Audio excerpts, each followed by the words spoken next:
cloud-based storage service is having trouble remembering the past few months. Another cloud-based storage service is under mass exploitation, and you know we've got the latest OpenAI news for you. All this and more on today's episode of MSP Dispatch.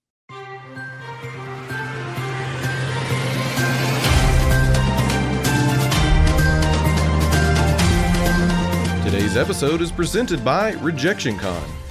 RejectionCon is upon us. It's almost here. December 12, 13, 14. Go to rejectioncon.com. Right there is where it is. That is the link. It's a pay-what-you-can model. You got $0, come on in. But I'm asking you to give more. Why would Wes be asking you to pay more? 100% of conference pass proceeds go to the Rural Tech Fund, investing in underprivileged communities inside the United States, revolutionizing the lives of children and their families by giving them a new hope and a new future. RejectionCon is about the rejected ones.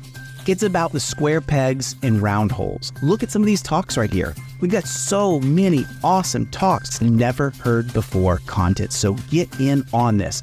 RejectionCon.com, December 12, 13, 14. I'll see you there. Welcome to MSP Dispatch. Today is December 1st, and we are your source for news, community events, and commentary in the MSP channel. I am Matthew Francis Fox, and I'm here with my just awesome co-host, Tony Francisco. Tony, how you doing this morning? I am excellent. I just got a Tesla, and now I'm just being made fun of, and more importantly, educated that the car can make fart noises, and change my car horn to a meow, which I will do for the record. I feel like there was someone our age, somewhere in the mid-1980s, that wrote that down in like a third grade notebook and just made it happen. And then just said, you know what? It's it. It's my time. You know what? I'm going to eat ice cream in the middle of the day. Why? Because I'm an adult now. Yeah, that's right. I'm going to make a car that meows and farts. Boom. That's right. That's it. I'm going to keep as many ketchup packets as I want in my dresser because I'm an adult, and it's time to get into the news. Let's do it.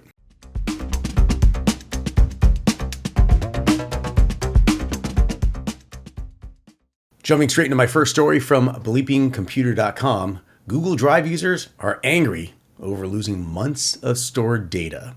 Google Drive users are facing frustrations as recent files have just vanished and appear to have been replaced by an April to May 2023 snapshot, as reported on Google support forums.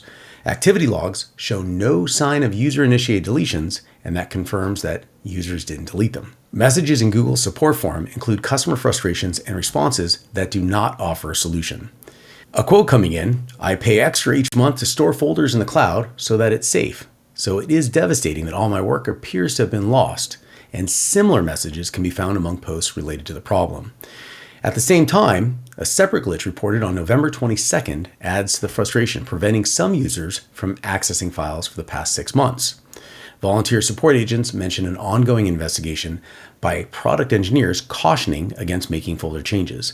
Additionally, users are encouraged to explore additional cloud services until a resolution is reached. So let's unpack this, Matt, because I hear stuff like this, and two things. Don't host anything, put it in the cloud. It's totally taken care of. I may have been incorrect on that last statement. So give me your thoughts on that. This story, honestly, as you were reading it, my face started getting hot out of frustration. There are two different ways I want us to look at this. One, as people in the MSP space, as IT professionals, and as people that are going to have, I don't know if you could hear that, but that was me knocking on a Synology with, 30 terabytes of storage or whatever it is above my desk, because that's what we do. We have best practices that we put in front of the businesses that we serve, and quite often we practice them ourselves, even when we're no longer at an MSP. Now, what upsets me about this is go find another provider. We don't really have a solution yet.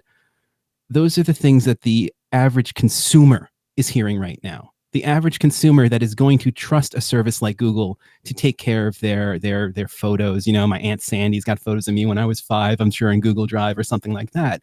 Those are the people that I think are at the most risk here. And to not be able to have a level of support that's going to give them some level of assurance when, and let's be real, I'm a Google One subscriber.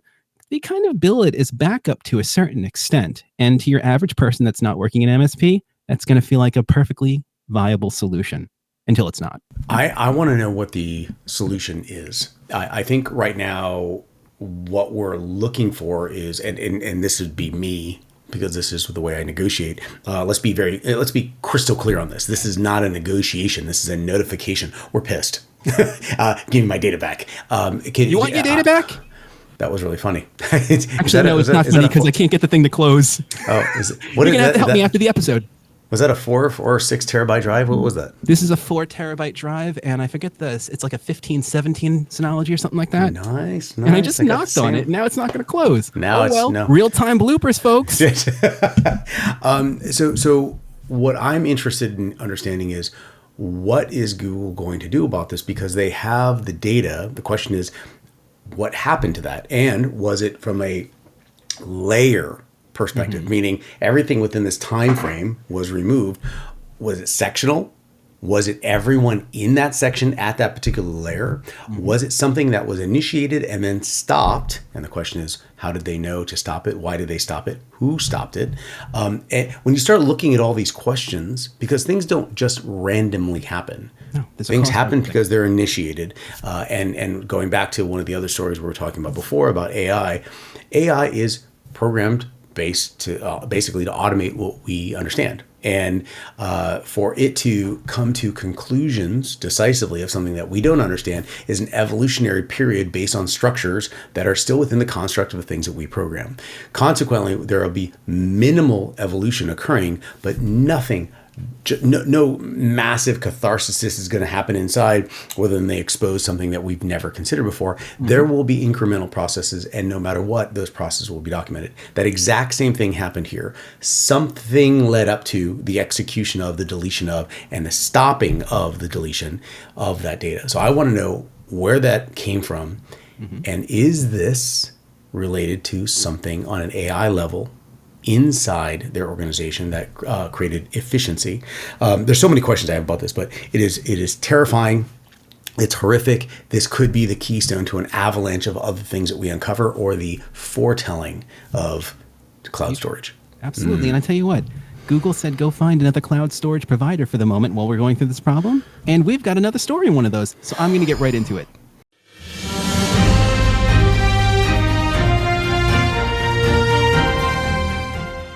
And in my first story, ownCloud vulnerability with maximum 10 severity score comes under mass exploitation via Ars Technica. Security researchers have detected mass exploitation of a critical vulnerability in ownCloud, a widely used open source file sharing server app with a severity rating of 10. For reference, we're talking about CVE-2023-49103. By accessing a particular URL provided by a third-party code library used by the app, attackers can reveal sensitive configuration details, including passwords and cryptographic keys. This essentially grants the attackers administrative control over a compromised server. Since the public disclosure on November 21st, a surge in exploitation attempts have been observed with 13 IP addresses identified by Gray Noise. To track these attempts, researchers utilized honeypot servers simulating vulnerable ownCloud instances. Security expert Kevin Beaumont provides a detailed view of the vulnerability, emphasizing that it was introduced in 2020 and isn't exploitable by default. However, according to Shadow Server, over 11,000 IP addresses worldwide host ownCloud servers, raising concerns of the widespread impact and potential harm of this vulnerability. Further, ownCloud plans to implement additional security measures in future releases to prevent similar vulnerabilities from being exploited. Now, Tony, I was a ownCloud user early on, probably around 2010, 2011, something like that, and it was a great service. I eventually outgrew it, and this story kind of hurts a little bit. I'm looking at it and I'm hearing things about third-party libraries being the attack vector, essentially. And that makes me wonder what ownCloud's been doing for the past, 5 or 6 years since I've seen them. What are your thoughts? Have you dealt with ownCloud before? I have, and dabbled with it, not as much as you, but we have talked about that security vector. An attack surface is not something that is physically attached to the item that you're looking at. It could be a reference point, a dependency outside of what you're currently, the tangible item that you're looking at. And the byproduct of that is anything is slipstream into the consumption of X, whatever the X is the application, it's the service, whatever, because it's an external dependency. And that goes for Java libraries. Like, there's a variety of external references that we've talked about here on the show. And it terrifies me because I don't have a way of, there's no vector for me. I don't, you can see, it's like your spoiled milk just ruined my cup of coffee. And I had no clue that was going to happen. It reminds me, frankly, what it reminds me of is the old 70s Batman where 70s, where if you use, lipstick plus this deodorant, boom, you die, but the lipstick, nothing there. The deodorant, nothing there. You need the right combination, and it's killing people off because of the combination. Now what? Like, how do you find this vector? Well, by itself, everything looks okay, but you need to look in these external libraries that are continually changing. Now, you need to understand how the library is being consumed by X, whatever you're consuming. And frankly, I'm just going to be blunt about this. It's terrifying to me. It's nebulous. To me, what I'm hearing is a company that doesn't, and I'm not being to be accusatory. I don't know them. This is us looking at a story from the outside. It sounds like a company that's not really that great with dependency management. Well, look at all of your source code and the validation tools that are out there for source code. And then you have the ability to validate the dependencies. No, you cannot validate all of Google's JavaScript library. No, they're not going to allow you to do that. I hate to cut you off, but I think I got the perfect example for our audience, given that we're all technical individuals. Who has actually sat here and maybe installed an NPM module and then audited every single dependency that you come up with? Not a single person on this planet. This is my point. Yeah. Like, I don't think people understand. So think of it like this. I bought a new car. Car's great. However, when I go through a car wash, I didn't research that the particular detergent that they use affects the particular paint and finish that I have. I'm just kidding. But then it destroys it, and you're like, how would I know that? I just got a car. It's a great new car and it works. It does exactly what it's supposed to do. How am I supposed to review every possible thing that it is going to react to? Because those are just normal everyday uses. It's impossible to do that. And how are you going to react to when you push your shopping cart that somebody else had some type of perfume and then they held it? Now you're allergic to that perfume, and things are going to happen, but it's almost impossible. I just don't see a way to create a vector to isolate these and restrict these items anytime soon, and they terrify me. But I'm pretty sure that we're going to see more of this problem. Yeah, and you know what? I love when you get terrified. It's something I don't know why. Maybe it's because it's Friday and I'm going to have fun. But you know what we're going to do? We're going to get into an AI story next. How about that one? That's going to terrify you. I promise. Ooh, okay, let's do it.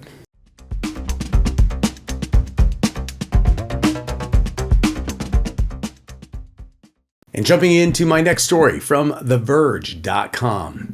Microsoft joins OpenAI board as Sam Altman returns as the CEO.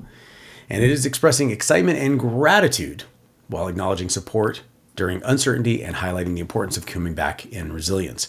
Furthermore, OpenAI welcomes Microsoft as a non-voting board observer, indicating increased visibility without voting rights and offering insights into Microsoft's participation in OpenAI's decision-making process.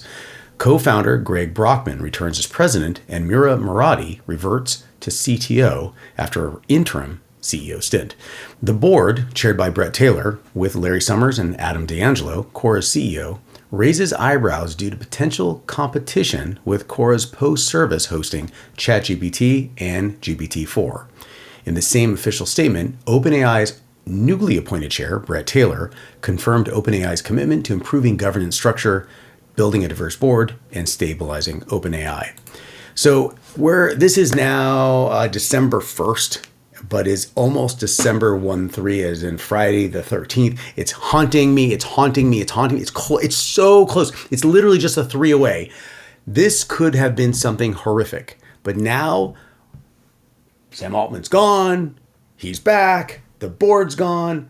but the board's there with some kind of competing stuff. Microsoft's involved, but Microsoft has 49% of it, but they can't say anything. But they're the ones who hired Sam Altman in the beginning. But the new board members are already raising concerns about the existing environment, which originated ironically from the former CEO, which is now the CTO. There's so many moving parts right now. I feel like this is a Days of Our Lives episode, and somebody's marrying someone else, but the brother is actually the father of the uncle, which from the guy across the street. And in breaking news, Sam Altman just became the CEO of Del Taco. And Sam Altman is pregnant now with Microsoft's baby. So the irony, I think that's actually closer to. So what are your thoughts about Microsoft being involved in this process with non-voting right? Is there any validity to that? Is that just is that a red herring? There's really nothing there people should be concerned about, or is it really something? I think it's interesting. I don't know if it's concerning. I think the CEO of Microsoft, if you recall last time you and I were here together, we were talking, I was praying to be on the cell phone as if I was him, like, hey, don't worry, we got this. They got it. They caused enough of an uproar to A, get Sam, B, lose the guy, still have 49% control, which is not a controlling stake, but it's significant, and now have a spot on the board. I don't care if they're muted. I don't care if they've got a muzzle on. They're sitting there, they're listening, and they're going to be able to make influential comments, decisions, and actions outside of the boardroom. That's what I see happening, and I think that's why they're taking it as a big win. I feel like Sam Altman has the ultimate, as opposed to losing political power. I think he has the ultimate political power. I firmly believe that there's an aspect to a true leader not being told what to do by amateurs of any stripe. The board had a stint of emotions that was not backed by anything substantial, removed him, and now they're gone. And now Sam Altman is back, which tells me that he has a vision and a goal, let me phrase that, a direction. Yes. So my question is, since Microsoft pushed him back in, what is that goal? How is that competing with Claude.com? How is that going to be influencing the structure of the ethics committee for AI in the future, because this is clearly the tip of the spear when it all comes down to large language models. What other large language models is he working with to move things in the right direction? But the question is, what is that direction? There's so many questions that I have, Matt. What are your thoughts on this before we wrap this up? You just put so many questions in front of me. I don't even know. I want to start talking about AWS or something instead. I'm telling you this. But ultimately, I think that the dude, it wasn't even like he intentionally had a power play, but that was one hell of a power play that just went on. And it really cemented him as like the dude of AI. You know, he's like the Big Lebowski of AI at this point. He's going to be sitting at his desk with his white Russian on the rocks or whatever it is, making some things happen, and he's going to have his friends over at Microsoft backing him up, and I think in many situations, and who knows what that's going to lead to. Only thing is only time will tell. I'm going to say this: clarity on OpenAI and everything right now is nothing more than a function of time. And that's it. Well said. You know what we should do? Notables. Yes.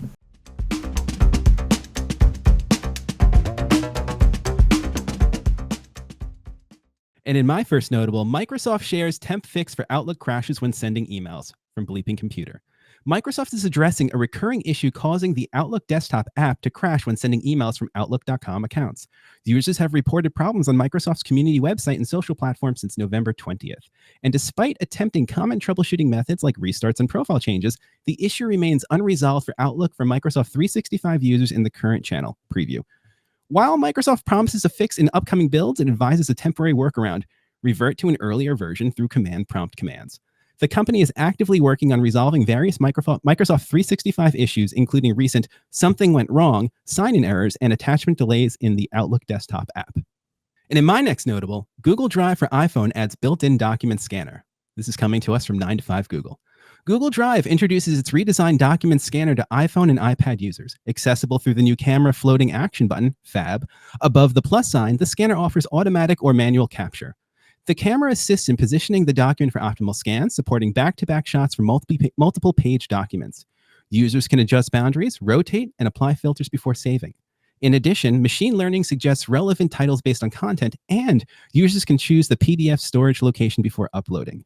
This feature is now available in version 4.2023.46227 for all Google Workspace customers and users with personal Google accounts. In my first notable mention from TechCrunch.com, a story that was referred to me by Amy Carr, a good friend of mine at SaaS Alerts. Okta admits hackers access data on all customers during a recent breach. In a recent blog post, Okta, a U.S. access and identity management company, revealed that data on all of its roughly 18,000 customers was accessed during a recent breach of its support systems. Initially, Okta had communicated that only 1% of its customers were impacted. The breach, discovered on September 28th, involved a hacker running and downloading a report containing data belonging to all customer support system users. While most customers had only full names and email addresses accessed, some may have had phone numbers, usernames, and details of employee roles compromised. Okta's CSO, David Bradbury, stated that while there was no direct evidence of active exploitation, there's a possibility that threat actors may use the access information to target Okta customers through phishing or social engineering. Okta assures no government customers were affected in this breach, and its Auth0 support case managed systems remain unaffected. In my next notable mention from 9to5mac.com, OpenAI's ChatGPT voice feature is now available to all free users, expanding beyond its initial release for paid subscribers. Co-founder Greg Brockman announced the rollout on Twitter, encouraging users to try the two-way voice interaction, which offers different ChatGPT experiences. To mitigate potential risk of voice synthesis, OpenAI focuses on text-to-speech conversations using human-like audio generated from text and a few seconds of sample speech. The feature, accessible on the iPhone app, allows users to choose from 5 different voices and sync GPT history across devices. Demand is currently high, and users may experience delays and occasional failures with the tool. And now a clip from this week's episode of AI Roundup. What up, y'all? I am Phil Buck, your host of AI Roundup, a weekly digest of everything AI related. And this week, I want to thank Matt Fox, the creative director at MMN, for sending this article from Variety my way. Sports Illustrated has been called out for articles written by fake AI-generated reviewers, and when they were confronted about it, they deleted the content. This Variety article actually references a story from Futurism, which is absolutely amazing. Shout outs to Futurism for doing actual journalism, unlike Sports Illustrated, in this case, and their publisher, the Arena Group, which is actually the bigger story here. This scandal is not just about a couple of phony profiles on a sports magazine's website. It's a deep dive into the murky waters of AI-generated content and the erosion of journalistic integrity. Drew Ortiz and Sora Tanaka, supposedly an avid outdoor enthusiast and a fitness guru, respectively. Oh, and writers for Sports Illustrated. Turned out that they are nothing more than figments of artificial intelligence. Their biographies, while convincing, were completely fabricated, and their photos available for purchase on a website selling AI-generated headshots. The description of Drew Ortiz as a neutral white young adult male with short brown hair and blue eyes straight from the AI image website is almost laughably generic. What am I doing making YouTube videos? I should be selling AI-generated profile pictures. This is crazy. There are plenty of amazing upcoming events taking place across the community, so let's see what's happening this week. On December 4th through the 6th, an in-person event, GrowCon 23 in Clearwater, Florida. And also on the 4th at 11 a.m. Eastern Time, Cybersecurity Predictions for 2024, presented by ThreatLocker. And then on the 5th through the 6th, another in-person event, Women of the Channel in New York City. And coming from the MSP Media Network this week, we have, just right after this episode at 11 a.m. Eastern, MSP Community Live with episode 19.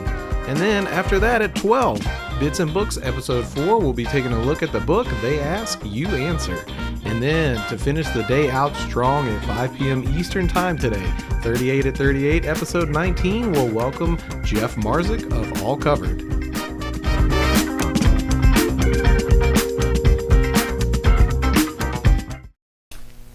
Hi, I'm Aaron, and I'm a jobaholic. We all have something in common. We all have a worst job story. Each episode, I'll welcome one guest to share their most insane worst job story. And in return, I'll share one of mine. Join me the first Friday of every month for new episodes of 38 at 38. So folks, how'd you like today's show? If you like it, as usual, please hit that thumbs up button. If not, hit it any odd number of times, 3, 7, 5, whatever you want. 11's a good number too. And if you want to hear more from us, go ahead and hit that subscribe button on YouTube or your favorite podcatcher. Did you know that we have a Discord where we post stories all week? All week, 7 days a week. And you can propose your own stories for dispatch by posting them right in our Discord. So be sure to get in there and, have some fun. As my friend, as Ray's friend, as everyone's friend, it's literally star, if you will, friend. Rich Banky says, make sure to tell a friend. Also, be sure to follow us on social media at MSP Media TV. Have a question? Send us an email at news@mspmedia.tv for answers on the next episode, or leave us a voicemail at 8333 MSP Network. That's 8333 MSP Network. I always love saying 800 numbers 2 times in a row. I guess it's like, as seen on TV. Tony, today was a great one. We talked a little bit about OwnCloud that wasn't working, another one that wasn't working, and then AI. It's almost like the 3 major food groups of MSP Dispatch. Well, no, we didn't. That was really funny. Sprinkle with paranoia and dash. Yes. MFA Day. One of the things that we also did was change the format a little bit. So for all of you watching, there's actually another story kind of slipstream in throughout the week. I don't know when we're gonna start spinning up shorter, bite-sized little tic tac size. It's like a Tic Tac without the Chinese government watching what you're eating. It's like a small size, a small size of information in the format.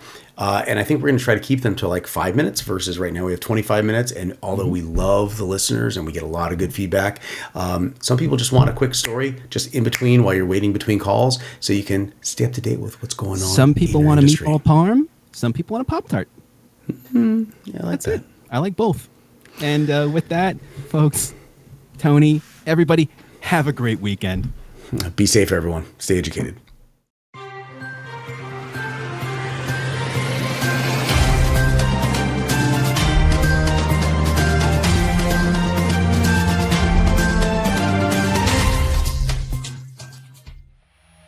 This has been a broadcast of the MSP Media Network.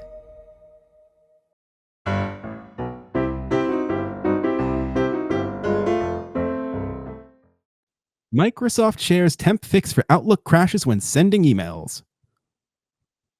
Microsoft shares temp fix for Outlook crashes when sending emails. See? Give me all your money. To mitigate potential risks of voice that's a Merry Christmas. I just got a sweater that says that, by the way. Okay, ready?